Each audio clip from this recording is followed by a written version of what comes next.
Real fitness is made in the winter. What does that even mean? Well, if you look at the typical cycle of the recreational exerciser, it's up and down, consistent, inconsistent, getting on the horse, falling back off, over and over and over again. And at no point during that cycle is any real fitness achieved or realized. So what we're talking about this week on JEB and Flow is some of the best ways that you can maintain consistency through the winter and through the rest of the year so that you can achieve real, lasting fitness.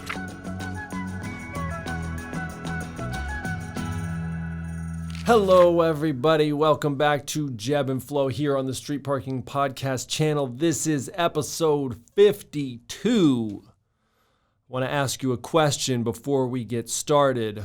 Where are you right now? If you have the capability to close your eyes, do so. Otherwise, just sit up tall. Take a deep breath in and a slow breath out. And in your mind, answer that question. Where are you right now?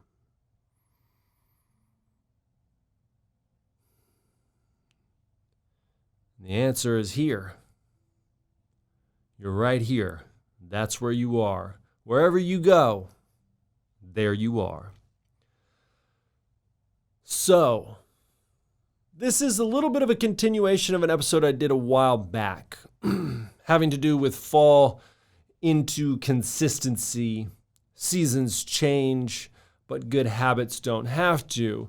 And we're coming around another particular type of year where I think this message becomes more relevant, and I am going to continue the message, try to do so in a new way without repeating myself a bunch, so it still is fresh, but it's the same message. I mean, there's really only a couple of messages out there in the world when you really boil it down, but a billion ways to deliver that message.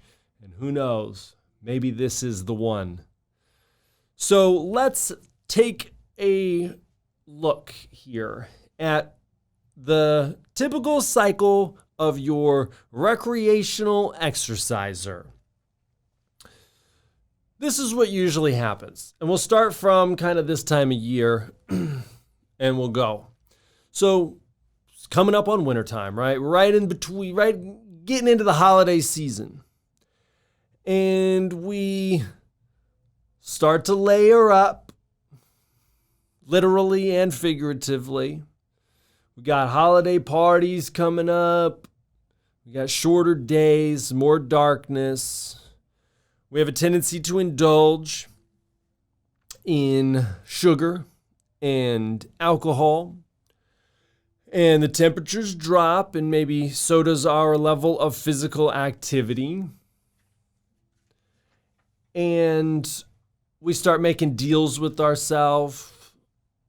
Like, okay, well, there's this holiday party, and then there's Christmas, and then there's, Thanksgiving. Maybe we have family, maybe we don't, but we're going to make a bunch of these treats, and then we have all these leftovers, and so I'm just going to kind of enjoy myself. It's the holidays. We're enjoying ourselves, family. I don't need to be worried so much about eating right or working out all the time. I mean, that would just make me some kind of weird fanatic, right? So next year, January, I'm going to, I'll take care of it then. So January 1, we resolve to get back on the horse. We're going to get back into shape. We're going to crush it. We've got all this motivation. It's a new year. It's a new time. And thank God 2020 is over. 2021 is going to be, everything's going to change. It's going to be amazing. We're going to go back to the gym, maybe sign up for a new program. And the program is going to promise all kinds of amazing results. And there's all kinds of bells and whistles and shiny things that go along with it. And will embark on some kind of restrictive diet because for the last couple months, man, it's just been rough. So we're going to cut all that stuff out, cut all the sugar, cut all the alcohol, and maybe even cut some calories and maybe even we're just going to cut one of those macros out of the way too and just not eat any carbs or not eat any fat or whatever. I don't know if people still try to go on low-fat diets anymore, but I think probably they do. Anyways, so we have the best intentions. We got all this motivation, and then maybe sometime around mid-February, late February, if we're lucky, that we lose a little bit of that motivation. We lose some steam. We start the results slow down. Maybe we hit a plateau. The consistency wanes, and we just fall off a little bit. It's not as bad as the holidays were, but we fall off a little bit. We haven't developed any habits at this point. But late spring rolls around and the sun's coming out and we start thinking about summer, maybe that vacation we're going to take. And we're like, man, I got to get back into shape for that. And we're going to hit it hard. We're going to get that summer bod, right? Sign up for a new 6 weeks to a six-pack program, or, 30 days to that bikini bod, or whatever they're trying to, ram down our throats on all the various screens and devices and media platforms. And so we do it, and it works or doesn't work to varying degrees. And then summer ends, and maybe our work schedule starts to change a little bit, especially if we have kids. Maybe we're going back to work for longer hours, or maybe we're working less because we're dealing with all the kids' schedules. But the schedules are changing. And there's the whole back to school vibe, and the days start getting a little bit shorter, and the temperature starts getting a little bit cooler, and all the foods that are available start to make subtle shifts, like pumpkin spice season rolls around and all of that. And so deep into the fall, we start to lose a little bit of steam. Holidays are coming. We've got all these parties, and maybe we'll just chill out and enjoy ourselves. It's about spending time with family and eating and drinking and being merry, right? We don't want to be some type of fanatic. I feel like this sounds familiar. I've heard it before. But it's okay. It's okay. We'll hit it back. We'll hit it in January. January 1, it's on. And that cycle continues. And that is the typical cycle of the recreational exerciser. And that will go on for years. And each year, nothing really changes.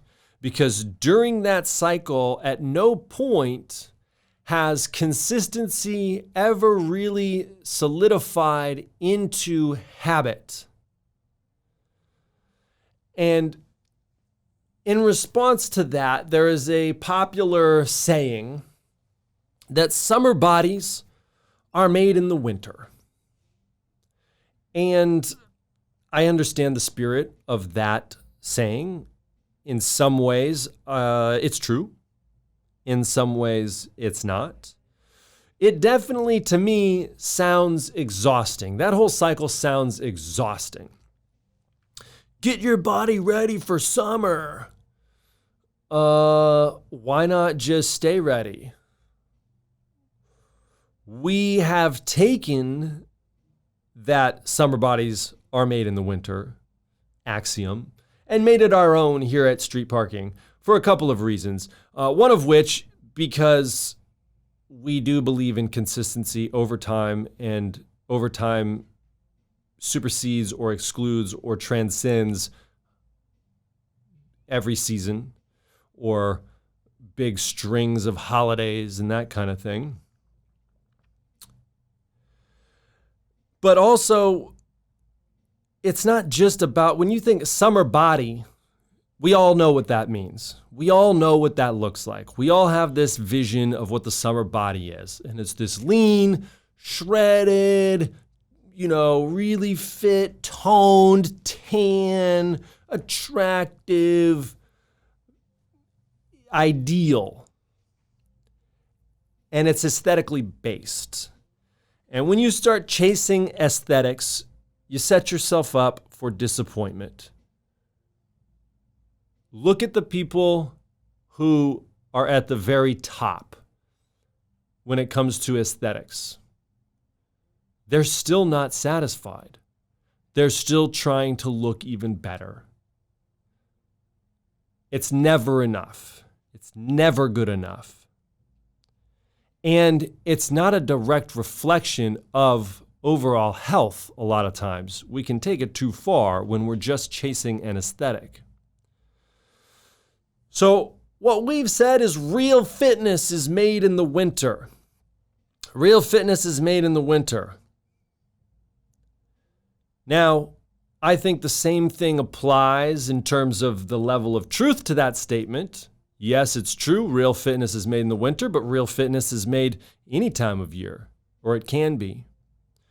So what is fitness? What is real fitness? What makes fitness real? Well, to me, real fitness is made when you commit to a lifestyle that includes regular physical activity and regularly eating foods that aren't going to eventually kill you. It's that simple. It's so simple. Not easy, but very simple. And the reason why we talk about this in winter and say real fitness is made in the winter is because wintertime is often when we need to hear this message. But if you are listening to this podcast right now in Australia and it's summertime, hey, it still applies. Real fitness is made when you commit to a lifestyle that includes regular physical activity and eating foods that aren't going to eventually kill you. So when it is your lifestyle, the side effect is that your physique improves, your aesthetic improves. But even better than that, you feel good. You feel more confident. You feel happier. You actually are enjoying many more of the benefits of fitness than just how you might look or what a number says on a body comp readout or on a scale.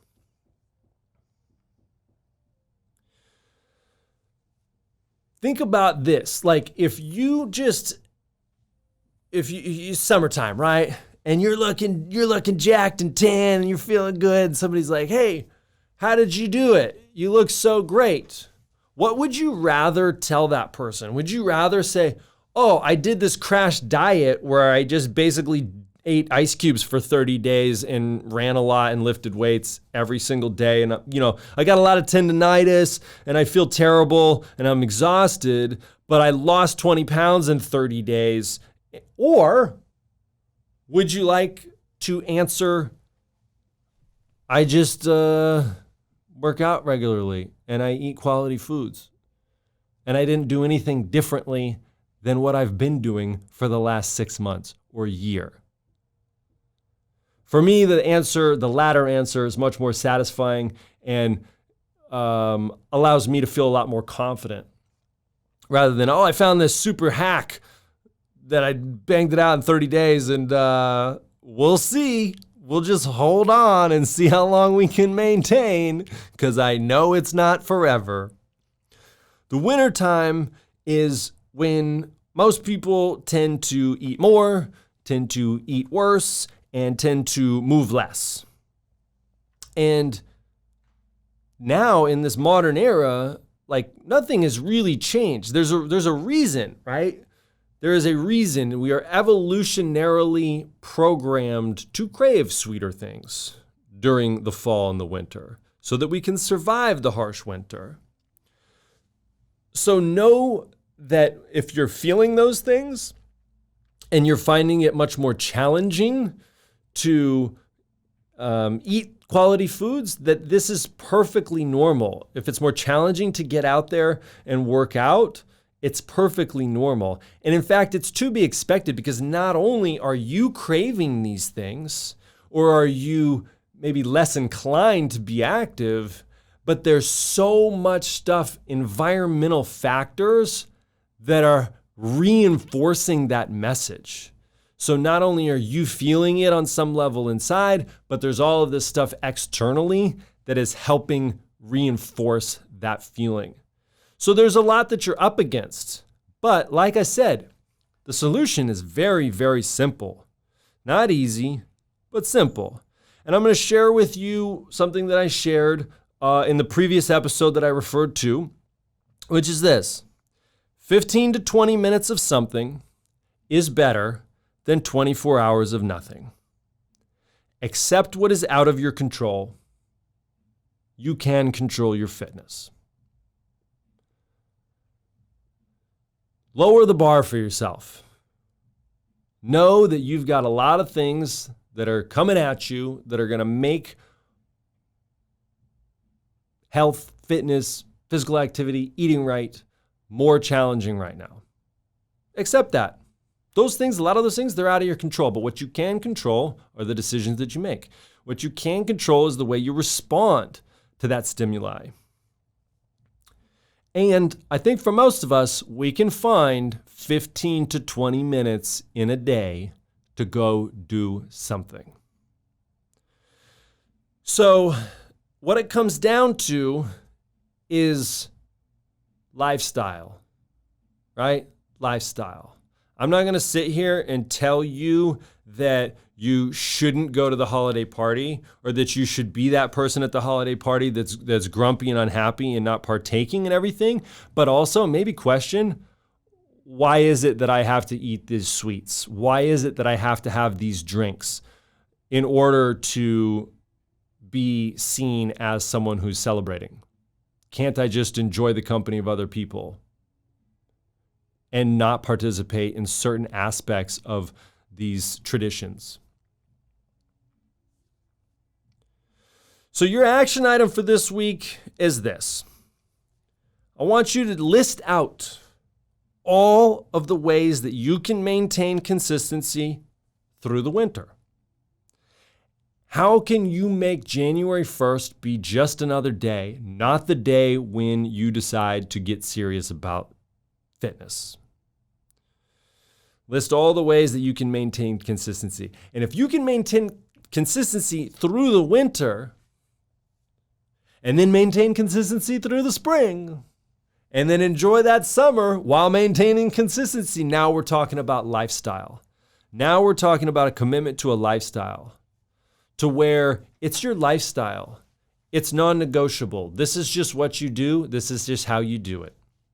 And at that point, things get simple and easy. Easier, we'll say. So I've got a couple suggestions for how you can maintain consistency through the winter, but I want you to think about the ones that are the most relevant to you and apply to you the most, because if you're listening, people are all over the world right now, and maybe you're in a cold climate, maybe you're not, so who knows. But great one that Kim, our office manager, suggested, which is bring your dumbbells inside the night before. If you work out in your garage and your garage is cold, those handles are going to be cold when you go out there, especially if it's in the morning. So bring your dumbbells inside.